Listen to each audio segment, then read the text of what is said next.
Bonsoir à tous et bienvenue dans Grand News, ravi de vous retrouver. À la une ce soir, les Sénats examinent ce mardi un article de loi qui fait polémique. Il permettrait de pénaliser les patients lorsque ceux-ci n'honorent pas un rendez-vous.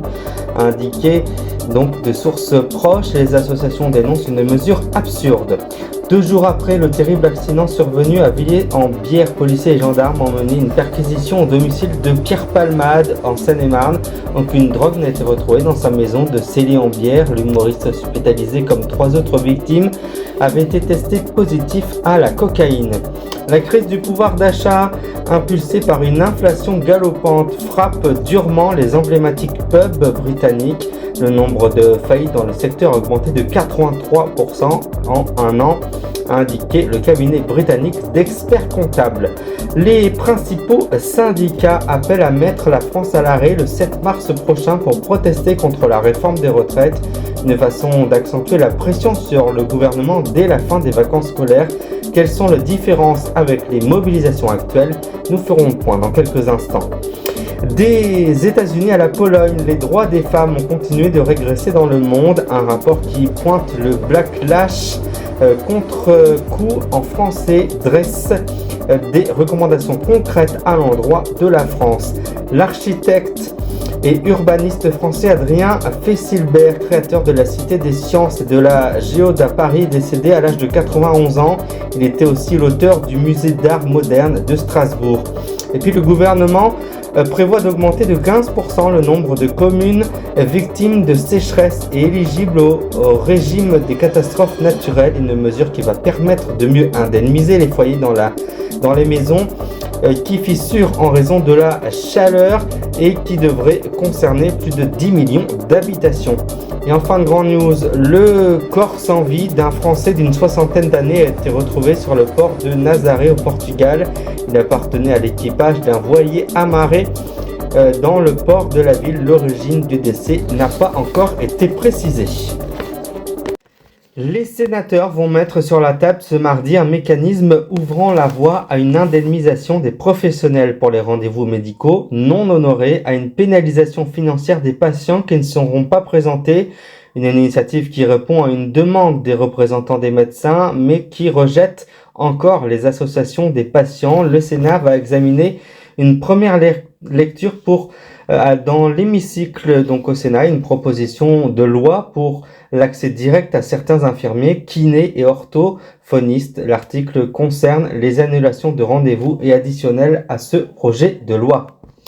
Je vous le disais dans les titres, les analyses toxicologiques l'ont révélé très vite. Samedi après-midi, au moment de son accident survenu vendredi, peu avant 19h, sur la D372 en Seine-et-Marne, Pierre Palmade conduisait sous l'emprise de produits stupéfiants en l'espace de la cocaïne.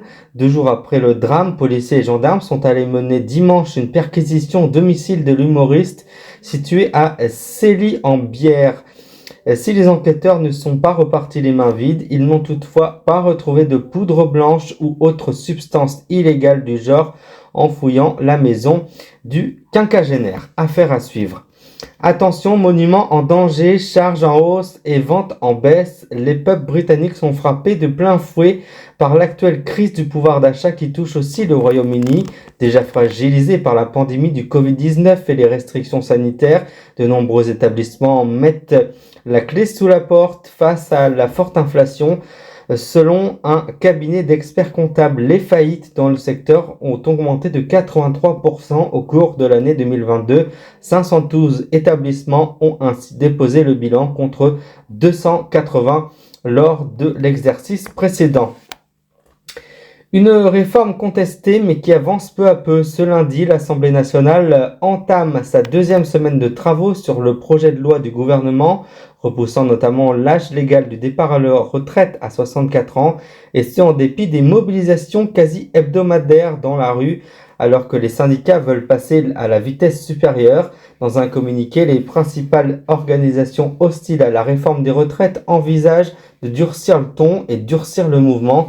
Ce mardi 7 mars prochain, elle souhaite mettre la France à l'arrêt dans tous les secteurs, y compris médical, lance-t-elle d'une voix commune. Et puis dans un rapport de plus de 50 pages intitulé « Droits des femmes, combattre le backlash », la fondation Jean Jaurès et l'association féminine Equipop tiennent à alerter ce 13 février sur l'atteinte aux droits des femmes dans le monde, mais aussi à formuler une série de recommandations à l'intention des décideurs pour renforcer les travailleurs à travers leur politique de la protection de ces droits.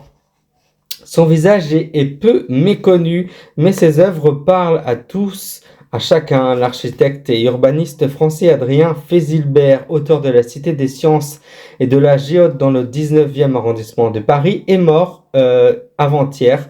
À l'âge de 91 ans, a annoncé sa famille ce lundi. Adrien Fézilbert s'est fait connaître au grand public en 86 avec la Cité des Sciences, vaste musée 6, dans le parc de la Villette au nord de Paris, et sa sphère métallique parfaite, le géode avec ses parois en miroir et la salle de cinéma à l'intérieur. Il avait reçu notamment la même année le Grand Prix d'architecture.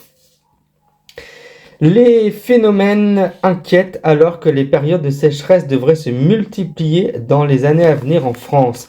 Le nombre de maisons fissurées en raison d'importants épisodes de chaleur est en hausse, des dégâts qui ont notamment fait flamber la facture des assureurs suite à un épisode exceptionnel de 2022, il y a près d'un an.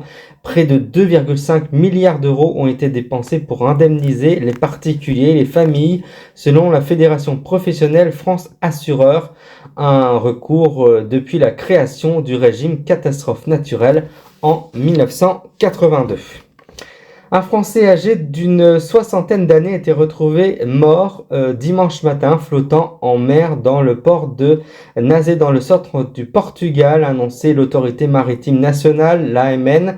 Le Français, dont l'identité n'a pas été communiquée, qui appartenait bien sûr à l'équipage d'un voilier amarré dans le port de Nazaré. Le commandement de police maritime Nazaré est en charge de l'affaire. Nous vous informerons dès que nous en saurons plus. Et j'en viens à vous rappeler la principale information. 2 jours après le terrible accident survenu à Villiers-en-Bière, policiers et gendarmes ont mené une perquisition au domicile du cinéaste et de l'acteur Pierre Palmade en Seine-et-Marne. Aucune drogue n'a été retrouvée dans sa maison de Villiers-en-Bière. L'humoriste, qui est toujours hospitalisé comme 3 autres victimes, avait été testé positif à la cocaïne. Voilà ce que nous pouvions retenir en ce lundi, que je vous retrouve exceptionnellement. Merci à vous d'avoir suivi ce magazine d'information.